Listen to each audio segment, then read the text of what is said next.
Bon, et puis potes, avant de commencer le thème de la vidéo, deux, trois petits trucs importants. Alors ce matin, j'ai réouvert un Instagram. Alors pour me trouver sur Instagram, c'est très facile. C'est mon nom et prénom inversé en un seul mot, en lettres minuscules.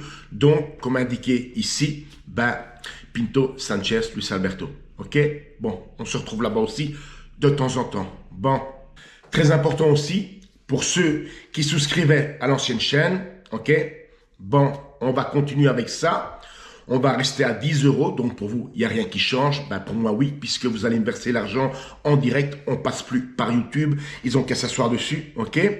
Alors, évidemment, pour commencer avec les souscriptions de cette manière-là, il va falloir que tout le monde vienne me contacter sur Messenger parce que moi, j'ai besoin de savoir combien de gars veulent le refaire parce que vous comprendrez bien que si, par exemple, il y a 10 gars qui se disent « Ouais, on veut bien », bon, moi, je ne vais pas pouvoir faire pour 50 € 4 vidéos par mois. C'est trop de travail, d'accord? Donc, on verra combien de gens vont revenir et à partir de là, on va se mettre d'accord. Mais disons qu'à la base, les vidéos, elles seront disponibles à partir d'un lien que je vous enverrai. Seul vous pouvez utiliser, ok?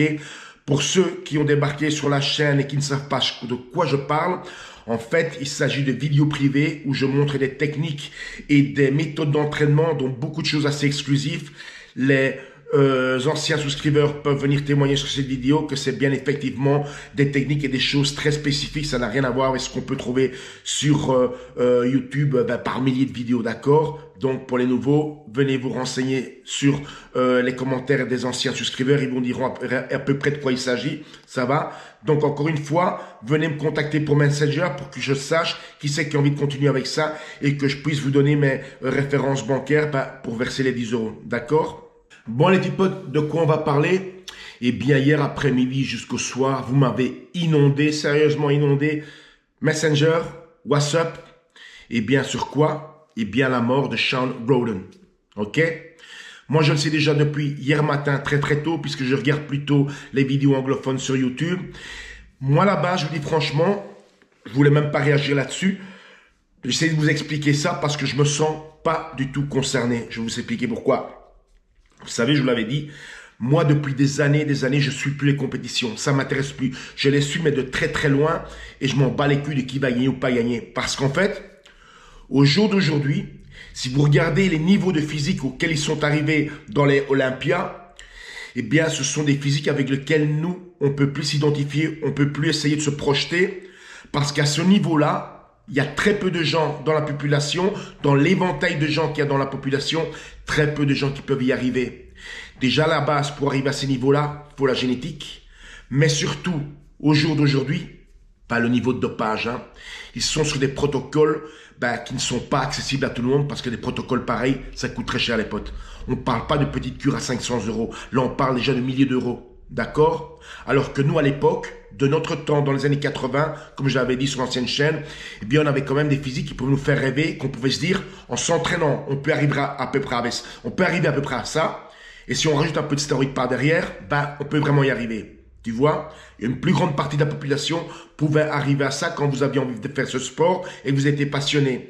Pour faire un résumé là-dessus, comme j'ai dit la fois passée, en fait, à l'époque, les stéroïdes, c'était la finition, souvent en période de compétition à la fin, alors qu'aujourd'hui, les stéroïdes ayant fait toute la panoplie de produits qu'ils utilisent, c'est plutôt les fondations.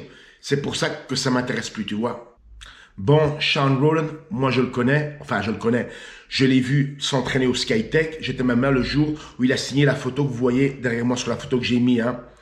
Alors je vous dis juste les impressions, le souvenir que j'en ai, ok, parce que j'étais là et je l'ai vu. Bon.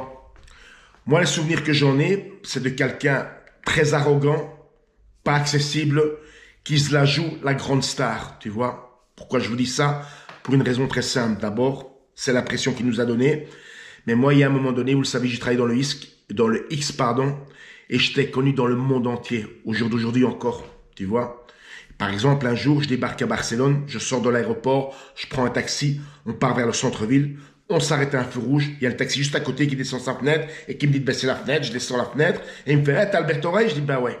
Une autre fois même, ça c'était à Saint-Domingue, donc on était arrivé très tard le soir, on a dormi la nuit et le lendemain il faisait méga beau, Saint-Domingue il fait toujours beau là-bas, je vais me coucher sur la plage Et il y a un Mexicain en moins de 5 minutes qui vient vers moi et qui me dit, écoute, excuse-moi, t'es pas Alberto? Et je dis, ouais, parce qu'il y a mon frère là qui t'a reconnu. Ben, j'étais boire un verre avec eux, on a fait les photos et tout, super sympa. Je me la jouais pas les stars, tu vois ce que je veux dire? Contrairement à certains, comme par exemple, et les Français, hein, mais c'est comme ça, David Perry, mon pote David Perry qui habite à Budapest, que je vous ai déjà montré sur une vidéo, qui fait des films de cow-boy, tu vois.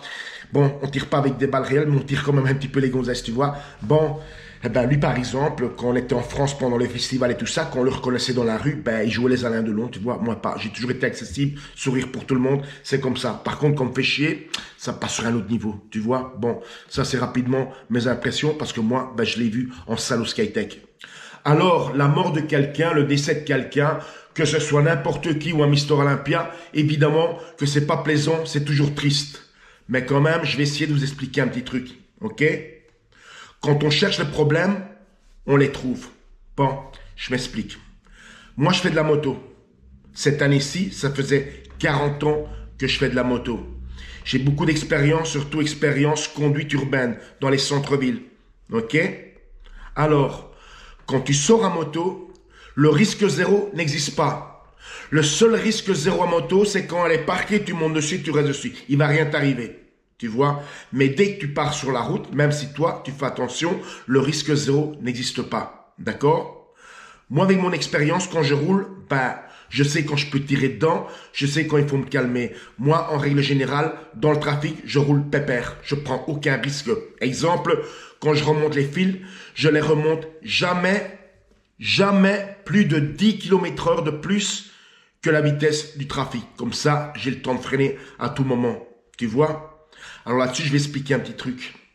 Il y a 1 ou 2 étés de ça, vous vous souvenez que je vous avais dit qu'on se réunissait souvent au centre-ville avec les autres motards.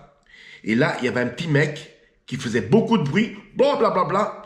Et chaque fois qu'il partait avec sa bécane, alors qu'il y avait du trafic, parce que c'est en plein centre-ville, et des wheelings, et des freins avant, et des trucs comme ça. Et je le voyais faire ça tous les jours. Et j'ai dit à Adèle ce jour-là, je vous le jure, j'ai dit à Adèle ce jour-là, ce gars, eh bien, il ne va pas passer la saison.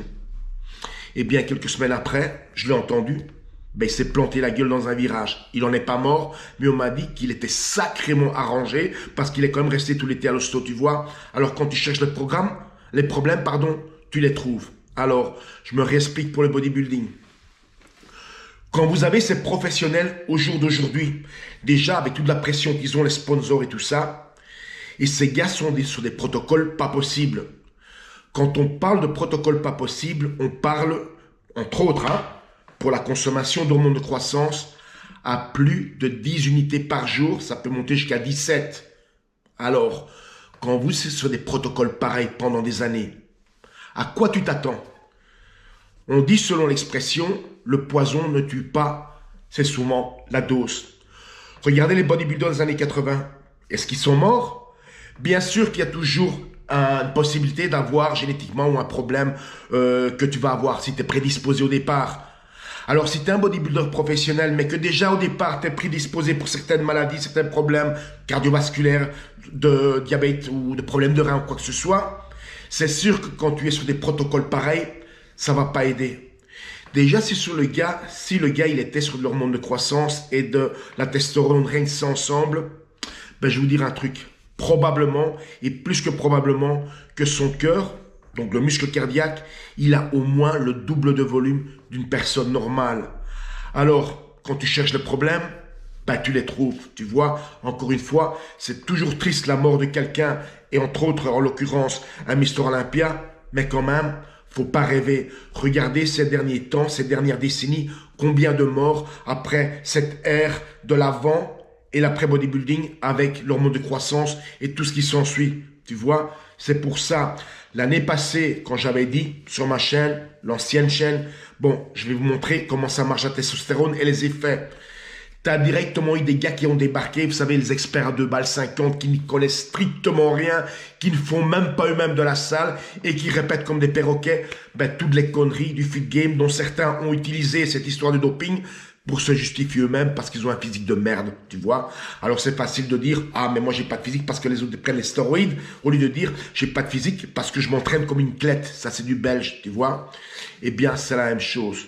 Donc, Si vous respectez les règles, ça marche. Si vous commencez à faire les cons, ça marche plus. C'est comme ça. Bon, les pipotes, là-dessus, je vous laisse et à la prochaine.